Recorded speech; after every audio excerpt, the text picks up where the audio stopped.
올해 한 해 취업 준비하느라고 정말 고생이 많으셨습니다. 합격하신 분들도 계시고 합격 못하신 분들도 있는데, 합격한 분들은 저는 그 말을 해주고 싶어요. 이제 여러분들이 이제 합격을 해서 입사를 하면 너무 좋을 거예요. 근데 그 좋음이 생각보다는 그렇게 오래 가지 않는다. 왜냐하면 회사라는 곳에서 또 맞닥뜨려서 해야 할 일들과 그 생활이 생각보다는 녹록지 않거든. 누구나 시간의 문제일 뿐 그 심드의 시기가 다 오는데, 심드의 시기도 우리가 뭐 잠깐 대학처럼 졸업하거나 해서 끝난다는 것도 아니고, 어떻게 보면 정말 우리가 죽을 때까지 일해야 되는 상황. 여러분들한테 정말 해주고 싶은 건 지금의 그 합격한 마음을 절대 잊지 않았으면 좀 좋겠어요. 그 합격 메일을 받았을 때 얼마나 신났어요. 뭐라도 할 수 있겠다라는 생각을 했을 텐데, 그 마음을 잊지 말고 진짜 이 마음과 이 머릿속에 잘 간직해 놨다가 직장생활 하다가 좀 힘들 때, 또 현타가 올 때 한번 꺼내서 보시면 또 다시 방향을 잡아서 갈 수 있는 충분한 에너지, 평생의 에너지가 될 거라고 생각해서 마음속에, 머릿속에 담아놨으면 좀 좋겠다 라는 생각이 들고, 지금처럼 그렇게 부담 없이 삶에 있어서 마음껏 놀 수 있는 시기는 없으니까, 돈이 없다면 빚을 내서라도 열심히 진짜 평소에 하고 싶었던 것들을 좀 과감히 해보기를 전 바라고, 또 추천하는 게 하나가 있다면 가고 싶었던 곳 꼭 여행 가세요. 회사 다니면서도 갈 수 있는 곳보다는 평생 이런 데 한번 가볼 수 있을까? 라는 곳을 꼭 한번 가보기를 전 진심으로 추천합니다. 그리고 이제 원하는 결과를 얻지 못한 분들에게는 전 우선은 좀 이렇게 얘기하고 싶어요. 그냥 쉬어라. 주변에서 이제 보면 상대적으로 된 친구들도 있고 막 이러면서 마음이 되게 아플 텐데, 그 아픈 마음을 오롯이 느껴가면서 저는 당장 무엇을 막 하려고 급하게 마음 먹기보다는 좀 쉬었으면 좋겠어요.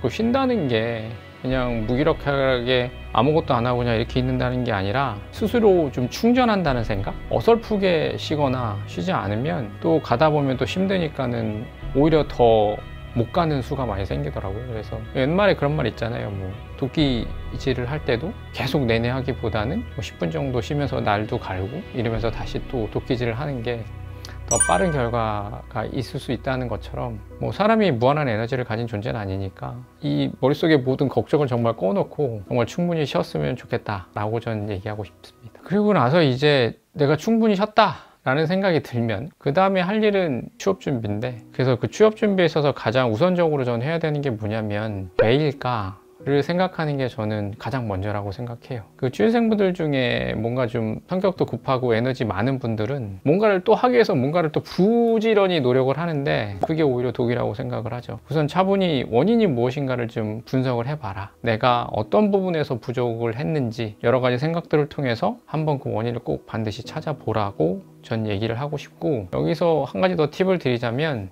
그 원인이 맞고 안 맞고는 별로 중요하지 않습니다. 이게 정말 정답이야 라는 강박을 갖기보단, 내 스스로가 생각했었을 때 나는 내가 제일 잘하니까, 그러니까 나의 어떤 원인을 내가 생각해 보라는 거죠. 저는 대부분의 원인이 아마 지원 직무에 대한 이해도와 경험 부족이라고 저는 생각이 들어서, 우선은 전 이런 생각을 좀 해봤으면 좋겠어요. 이게 정말 내가 하고 싶은 일인가? 그래서 하고 싶은 일이라고 하면 그걸 기반으로 해서 지원 직무에 관련된 이해도를 높이고 관련된 경험을 하라고 전 무엇보다도 얘기하고 싶고, 그걸 하면서 부족한 자격증이라던가 어학 점수를 높이는 게 필요한 거죠. 그리고 자격증도 나를 위로하기 위한 자격증이 아니라 정말 필요한 자격증, 그 중에서 핵심적인 것, 나의 경험을 성장하고 지원 직무를 더 이해할 수 있는 그런 자격증을 땄으면 좋겠다. 저 있었을 당시 그 그룹에서 가장 높으신 분들도 이런 얘기를 하셨는데, 모든 답은 현장에 있다라고 얘기를 해요. 진짜 이 많은 일들은 책상에서 하는 게 아니라 진짜 일이 이루어지는 현장을 가야 이해할 수 있는 게 너무 많단 말인데, 하물며 여러분들은 어떻겠어요? 인턴이든 아르바이트든 계약직이든 아니면 비슷한 업무를 경험할 수 있는 곳에서 가서 진짜 경험을 해보는 게 저는 가장 중요하다고 생각합니다.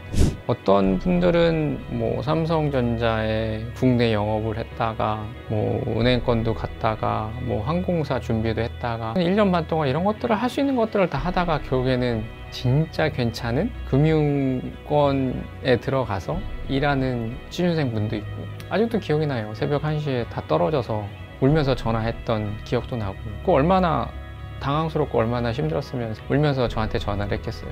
그리고 또 하나는 작년에 됐지만 지방에 있는 사업장이라고 해서 안 가고, 또 그 안 가면서 얼마만큼 마음이 진짜 쪼렸겠어요. 조려가면서 준비해서 올해 꽤 괜찮은 기업에 입사를 하는 분도 계시고, 그런 것처럼 삶이요, 이렇게 진행이 되는 삶은 없어요. 예를 들어서 회사에서 프로젝트도 이렇게 순항하는 프로젝트는 절대 없습니다. 이런 식으로 가는 거죠. 올라갔다 내려갔다 올라갔다 내려. 근데 이거의 특징은 뭐냐면 우상향한다는 거죠. 의심이 되게 많이 들 거예요. 이게 될래나? 잘 맞나? 라고 할 때 전 여러분들한테 피드백 드리고 싶은 건 뭐냐면, 그 잘 될까 안 될까 이런 거 생각하지 말고 여러분 스스로한테 한번 물어보세요. 여러분들이 성실히 열심히 하고 있는지. 만약에 그 물음에 맞아 라고 답하면 전혀 문제가 없는 거니까 열심히 하시기만 하면 됩니다.